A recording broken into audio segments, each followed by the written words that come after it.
Welcome to the KSFL Tuesday Report. Scores for the week are Lamp Lovers Anonymous is upset by Weiss's Warriors 92-78. College Avalanche falls to the Umbrella 75-69. Delta Air Force Strike Phase 9 continues their streak to 4 by beating Corey's Crew 86-72. Red Forever Rudy's shuts everybody up with a 122-83 victory over Scotto Nodos. And Wu-Tang Financial doubles Andres Bidnaz, beating them by 115-55. Let's move to the top score of the week. Joseph Jensen, as I mentioned, did shut everybody up from voting him last in the coaches poll by scoring 122. The lineup of the week is as shown. Philip Rivers, Maurice Jones-Drew, and Clinton Portis are the running backs. Wide receivers Andre Johnson, Marvin Harrison, Bernard Berrien. Tight end Antonio Gates, and defense Buccaneers, and kicker Jason Elam. Now Andre Johnson hits the list for the second week in a row with 21. That is definitely interesting, and so does Clinton Portis with 25. Now let's move to the who's hot and who's not. Joseph Jensen is definitely hot right now. He is now on a 2-game win streak and is proving everybody wrong with each win he has. Some problems I see, though, with his team is 1/3 of his receiving for the year came in this last week. The other 2/3 obviously in the first 5 weeks.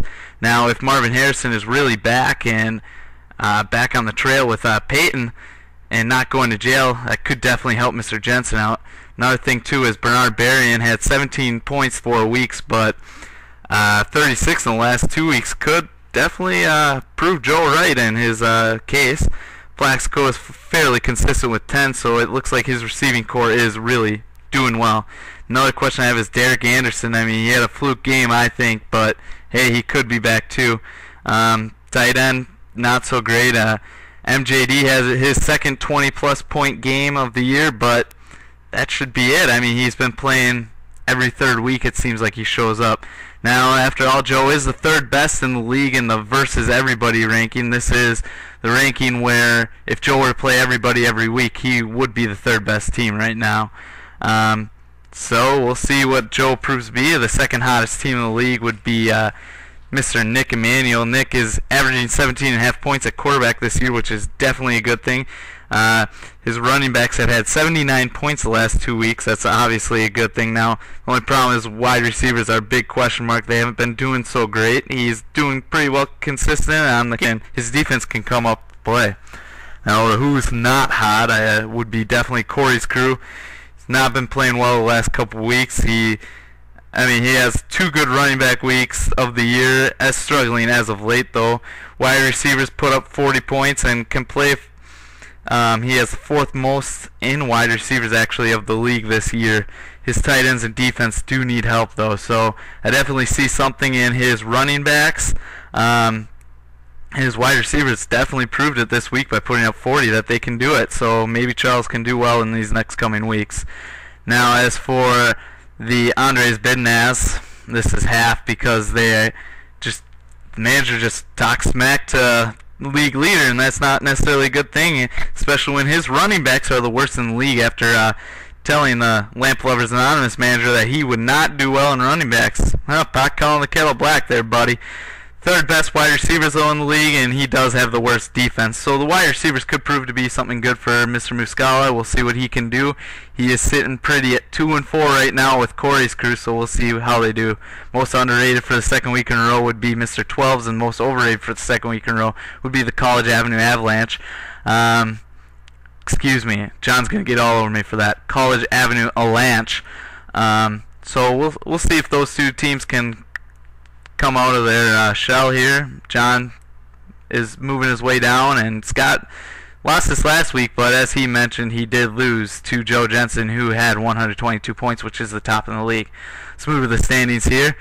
Pretty straightforward. Lamp Lovers Anonymous fell, so now it's back to 1 game difference for everybody in the league. There's nothing more than 2 games, or nothing more than 1 games, like last week when there was 2. Delta Air Force Strike Phase 9 and the Umbrellas are within a game striking distance. Scotto Nodos is 4 games back, so we'll see what he can do in these next weeks. Maybe he can prove me right by putting him as most underrated. Let's move to the power rankings. Once again, here's the difference between Week 5 and Week 6. Melson stays the same. Myers dropped a few points with his mediocre week. It's still we're just hitting the halfway mark, so these rankings should be more consistent throughout the next weeks. Mr. Manuel is a number 2. Marguerite 3, Richie 4, Myers 5, and as I said, Myers did fall, but I mean, if you look, that's all within 0.7 between 2nd through 5th. Jensen comes up from 10 to 6. He had an impressive win at 122, and the rest is there for you. Let's move to the coaches poll for this week. Matt Melson is ranked with 71 points as number 1. Bottom would be Tony Muscala with only 14 points. It's a pretty wide margin right there, but looks like everybody agrees with me that Mr. Muscala definitely is not hot right now.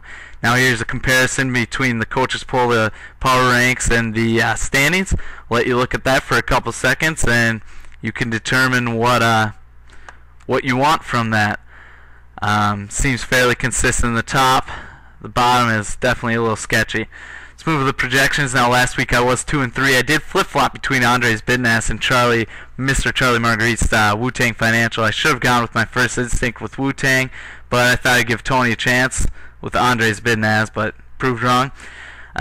We'll move to my projections for this week. I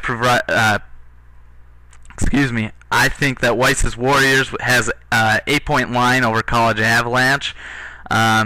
Look for over-under of about 171.5. Wu-Tang Financial, I'm giving a 15-point spread over Delta Air Force Strike Phase 9. They have a rough week this week with buys and opponents. Andres Bidnas, I am giving you one more chance on this with a 6-point line over the Umbrellas, who also have a tough week.